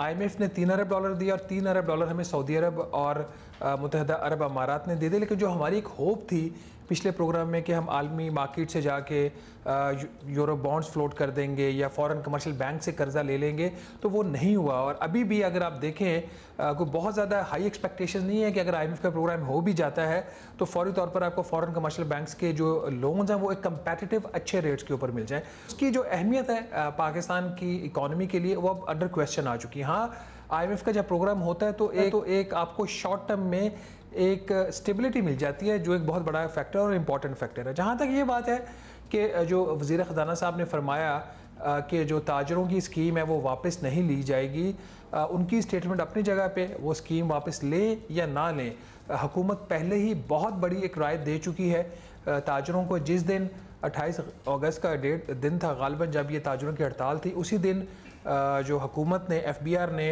एक नोटिफिकेशन किया जिसके तहत ताजरों को इस बात से छूट दे दी गई है कि उनके पास जो असासे हैं उसकी तफसीलात नहीं है, वो अगर बताना चाहें तो मत बताएं। और साथ ही जो बैंक अकाउंट्स होते हैं वो भी उनके लिए अब रिक्वायरमेंट नहीं है कि वो अपने बैंक अकाउंट्स को जो वो उसकी जो डिटेल्स हैं, वो बैंक अकाउंट्स के जो नंबर्स हैं अपने गोशवारों में दिखाएं। तो ये कोई छोटी रिलीफ नहीं है, हुकूमत पहले ही अच्छी खासी रिलीफ दे चुकी है। और जो इनके इनकम टैक्स के रेट्स हैं 100 रुपये माहाना से लेके 60,000 रुपया माहाना, वो भी अगर आप उनकी आमदन के लेवल और उनके जो कारोबार के जो लेवल्स होंगे इन मार्केट्स में जहाँ पे वो बैठ के काम कर रहे होंगे तो वो उनके मुकाबले बहुत कम टैक्स रेट है। और उसके अंदर भी कुछ फर्दर गुंजाइश पैदा करने की बात की जा रही है। तो ये तो हो सकता है कि स्कीम इटसेल्फ वो अपनी जगह पे मौजूद रहे, लेकिन उस स्कीम के जो मेन उसके जो लवाजमात हैं उसमें कमी बेशी है। काफी रिलीफ लवाजमात तो वैसे सारे खत्म ही हो गए तकरीबन। अगर बैंक अकाउंट की तफसील भी नहीं बतानी और एसेट्स भी नहीं बताने तो फिर बस जो दे रहे हैं वो यही तय हुआ है कि जो दे दें बस उसी पे हम इक्तफा कर लेंगे, हम नहीं घुसेंगे कि आपके पास कितनी दौलत है। ठीक है जी, ये तो हो गया सब फैसला। आप भी बता दीजिए कि राना साहब, अब हुकूमत कह रही है कि IMF प्रोग्राम मिलने वाला है, आप कह रहे हैं कि बिजली सब्सिडीज़ वाला एक इशू खड़ा हो सकता है, तो क्या ये इतना बड़ा इशू है कि प्रोग्राम मुतासर कर सके? देखिए, जो पंजाब हुकूमत ने 45 अरब रुपए से 90 अरब रुपए की बिजली की सब्सिडी दी है 2 माह की, उसकी वजह से जो मसला पैदा हुआ था उसका हल एक निकाला IMF ने। यही वजह है कि बात अगर कोई आगे बढ़ेगी तो उस हल के बाद बढ़ेगी। वो हल ये है कि IMF ने पाकिस्तान के ऊपर 3 नई शराइत आयद कर दी हैं, और ये जो नई शराइत हैं ये पंजाब हुकूमत की सब्सिडी प्रोग्राम के बाद आई हैं। उसमें जो सबसे बड़ी जो उसके अंदर शर्त है वो ये है कि आइंदा कोई भी सूबाई हुकूमत किसी भी किस्म की बिजली और गैस के ऊपर सब्सिडी नहीं दे सकेगी। और ये जो शर्त है ये कोई 1-2 माह के लिए नहीं है, जो 37 मंथ्स का जो प्रोग्राम होगा जब भी ये अप्रूव होता है उसकी प्रोग्राम पीरियड के अंदर ये शर्त होगी। तो अगर कुछ लोगों का ये ख्याल था कि पंजाब हुकूमत है उसका अपना बजट है वो सब्सिडी दे सकती है, क्या वज़ीर आज़म पाकिस्तान का ये कहना कि बाकी सूबे भी पंजाब हुकूमत की तरह सब्सिडी दे सकते हैं, ये अब मुमकिन नहीं है। ये शर्त पहले ही IMF ने अब इंट्रोड्यूस कर दी उन डॉक्यूमेंट्स में जिसके ऊपर पाकिस्तान साइन करेगा और उसके बाद IMF का बोर्ड अप्रूव करेगा। तो इसके अलावा एक और शर्त भी उन्हीं डॉक्यूमेंट्स में अभी ऐड हुई है, वो ये शर्त है कि आइंदा कोई भी सूबाई हुकूमत चाहे पंजाब की हो, खैबर पख्तूनख्वा की हो, कोई ऐसा काम नहीं करेगी जो IMF के प्रोग्राम का जो स्पिरिट है उसके अगेंस्ट जा रहा हो या जो IMF के प्रोग्राम के अहदाफ हैं उसको अंडरमाइन या अंडरकट करे। बड़ा ही कोई एयर टाइट किस्म का इन्होंने मामला कर दिया है। अब IMF की वजह से बिजली पर सब्सिडी देना मुमकिन नहीं, IPPs के मुआहदों में रद्द बदल जो है वो भी नामुमकिन हो गया है। फिर बिजली की कीमतों में आवाम को रिलीफ कैसे मिलेगा, ये बहुत बड़ा सवाल है। ये मुमकिन है भी कि नहीं, क्योंकि अनाउंसमेंट्स इतनी चीज़ों की हो चुकी हैं, तो ये आगे बढ़ना किस तरह है? वफाकी हुकूमत ने 200 यूनिट्स तक के जो कंज्यूमर्स थे उनके लिए 2 माह के लिए उनके लिए जो बिजली की कीमतों में 51% तक इजाफा था वो सिर्फ 2 या 3 माह के लिए मौखर कर दिया। पंजाब की हुकूमत ने 2 माह के लिए सब्सिडी दे दी। तो ये आर्जी चीज़ है। असल चीज़ ये है कि जब अक्टूबर 2024 में सारिफीन को नए बिजली के बिल्स मिलेंगे, ये जो कैटेगरी खासतौर जो पंजाब के कंज्यूमर्स और इस्लामाबाद के और ये जो 200 यूनिट्स के कंज्यूमर्स हैं, तो उनको एक अच्छा खासा झटका लगेगा। हमारी मत हमसे जो सारिफ हैं या सारिफीन हैं जिनकी मंथली कंजम्पशन जो 301 यूनिट से ज़्यादा है, उनसे सब्सिडी लेकर उनकी जेब से इजाफी पैसा निकाल कर उन लोगों को सब्सिडी दे रही है जो कि बिजली की पूरी कीमत अदा करने की उनकी सलाहियत नहीं है, जो उनके सोशो इकनॉमिक उनका जो स्टेटस है। तो ये पाकिस्तान में किसी कंज्यूमर की रिस्पॉन्सिबिलिटी नहीं है कि वो सब्सिडी दे। हुकूमत ज़रूर सब्सिडी दे उन लोगों को जो अफोर्ड नहीं कर सकते, लेकिन वो सब्सिडी मेरी जेब से नहीं जानी चाहिए। तो हम किसी भी किस्म की जो सब्सिडी हुकूमत को नहीं देना चाहते तो हमसे ना सब्सिडी लें, तो आपकी IMF के प्रोग्राम में रहते हुए ये जो चीज़ है वो एड्रेस हो सकती है। हुकूमत अपने अखराजात पे कंट्रोल करे, बाकी सारे काम तो हुकूमत कर रही है। टैक्सेस में इजाफा कर रही है, 1800 अरब रुपए के रिकॉर्ड टैक्सेस लगाए गए, फिर भी 102 अरब रुपए का रेवेन्यू शॉर्टफॉल आ गया सिर्फ अगस्त के महीने में। तो उधर तो हुकूमत परफॉर्म नहीं कर पा रही, जहाँ पे अखराजात कम करने वहाँ पे कमेटियों पे कमेटियाँ बन रही हैं, असल काम हुकूमत नहीं कर रही। और जो पाकिस्तान में वो तबका जिसकी आवाज़ नहीं है, चाहे वो इलेक्ट्रिसिटी का कंज्यूमर है, चाहे वो तनख्वाहदार तबका है, उसके ऊपर सारा बोझ डाला जा रहा है। तो यहाँ पे बहाने ज़्यादा है और एक्चुअल जो काम है वो कम है। Shahbaz Rana, thank you. We really are speechless. And में मेरा ख्याल है कि वही वाली आपकी वाली बात है कि वो आपको और हमको ही देने होंगे, क्योंकि वो तनख्वाहदार तबके पे ही एंड में आके, बिकॉज हर जगह से तो एयर टाइट कर दिया है, तो पैसे कहाँ से निकालने हैं? जो टैक्स दे रहे हैं उनसे ही ले लो। अभी सैलाबी सूरत हाल की अपडेट देना जरूरी है। आज बारिश नहीं होनी थी यहाँ के सिंध में, एक और सिस्टम जो बन रहा था, और मेरी ऐप मुझे बता रही थी कि 10% चांस का 10% आज से लेकर और फ्राइडे तक अपेरेंटली। तो कुछ इस किस्म का सीन था जी। चले आप, मैं ऐप ठट्ठा जा रहे हैं हम। शाहिद सिद्दीकी हैं ठट्ठा से हमारे साथ, और वो हमें बताएंगे कि क्या चल रहा है ठट्ठा में आफ्टर द रेन्स। जी, मैं इस वक्त ठट्ठा सुजावल पुल पर मौजूद हूँ। ठट्ठा सुजावल पुल से इस वक्त 3,33,000 क्यूसिक का जो है सैलाबी रेला गुजर रहा है। मुल्क भर में होने वाली बारिशों और सैलाबी रेले जो हैं वो दरियाए सिंध से होते हुए ठट्ठा ज़िले में दाखिल हो गए हैं, और ये अपनी आखिरी मंजिल समंदर की जानिब रवा दवा हैं। लेकिन ये अपने पीछे तबाही के जो अनमिट नकूद छोड़ते हुए आ रहे हैं, वो अब ठट्ठा ज़िले में भी जो है नज़र आने लगे हैं। ये जो सैलाबी रेला है, इसने तेज़ी से जो ठट्ठा सुजावल पुल के गिर्द में जो कच्चे के इलाके थे उनको ज़ेर आब कर दिया है। यहाँ पर कई देहात जो है इस वक्त ज़ेर आब आ गए हैं, जबकि जो कच्चे में फसलें थीं वो भी ज़ेर आब आ गई हैं। यहाँ पर जो है काफ़ी जो गांव के मकीन थे वो अपनी मदद आप के तहत उन्होंने वहाँ से नकल मकानी करके जो दरियाए सिंध का जो पुश्ता है उसके ऊपर जो है वो पनाह ली है। यहाँ मेरे पीछे देख सकते हैं कि यहाँ पर इन लोगों ने जो ये अपने घर बनाए हुए हैं, ये इन्होंने अपनी मदद आपके तहत आर्जी तौर पर बनाकर इनमें पनाह ली है। बड़े चैलेंजिंग सिचुएशन में रह रहे हैं। अच्छा, एक और आपको दिखा दें, थरपारकर जा रहे हैं हम, और अब्दुल गनी हमें रिपोर्ट कर रहे हैं। जी बिल्कुल, सहराए थर में गुज़श्ता रोज़ भी मौसलाधार बारिश हुई है और ठंडी हवाएं चलने से मौसम इंतहाई खुशगवार हो गया है। सहराए थर में पड़ने वाली बारिशों से ज़िंदगी की रौनकें लौट आई हैं। मैं इस वक्त मौजूद हूँ एक लहलाते हुए खेत में, जहाँ पर आप देख सकते हैं कि सुबह होते ही किसानों ने अपने काम का आगाज़ कर दिया है। सहरा की सुबह यूँ तो इंतहाई मुश्किल नज़र आती थी, जिसमें थरी किसान सुबह होते ही पानी की तलाश में भटकते हुए नज़र आते थे, मगर अब की सुबह जो है वो इंतहाई पुरउम्मीद नज़र आ रही है। जहां अब होने वाली बारिशों से गांव-गांव, नगर-नगर मौजूद कुदरती तालाब पानी से लबालब भर गए हैं, जिससे न सिर्फ थरी किसान मुस्तफ़ीद हो रहे हैं, बल्कि इनके मवेशियों के लिए और चरंद परंद के लिए भी वाफिर मिकदार में पानी दस्तयाब हो गया है। ताहम मुख्तलिफ खेतों में किसानों की जानिब से जो नामियाती फसलें काश्त की गई, उनमें ग्वार, बाजरा, तिल, मूंग और दीगर फसलें शामिल हैं। थरी किसानों का कहना है कि इस साल वो पुरउम्मीद हैं कि बड़े पैमाने पर फसलें होंगी, जिससे न सिर्फ उनकी माली मुश्किलात कम होंगी बल्कि मुआशी तौर पर भी उनको अच्छे दिन नसीब होंगे। ठीक है जी, थर में तो बेहतर है सूरत हाल। हुमा 10% बारिश के इम्कान पे खुश हो रही हैं। 1 बजे 10%, बट टुडे में 50% लिखा हुआ है। कुछ नहीं हो रहा, कुछ नहीं होगा। अभी हम ज़ियारत जाएंगे। हाँ। और हुमा अपनी बारिश के इम्कान पर ज़रा गौर व खौस कर रही हैं। ज़ियारत में क्या मौसम है, नूर जमान हमें बताएंगे।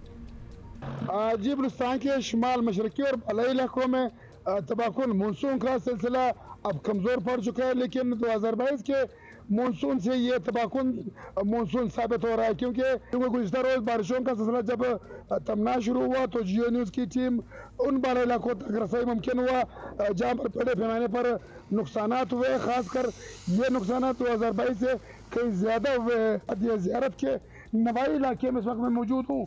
ये फूल मुकम्मल तौर पर तबाह हो चुका है।